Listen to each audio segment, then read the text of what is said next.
హరి ఓం శ్రీమాత్రే నమః.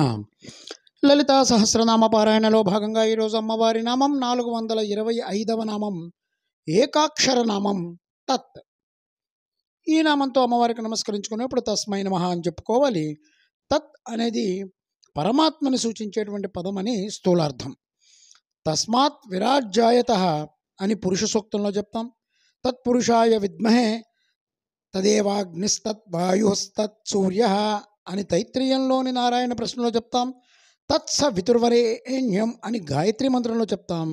ఓం తద్ బ్రహ్మ, ఓం తద్వాయు, ఓం తత్ సత్యం అని మంత్రపుష్పంలో చెప్పబడినటువంటి తత్శబ్దం ఎవరిని ఉద్దేశించ చెప్పిందా?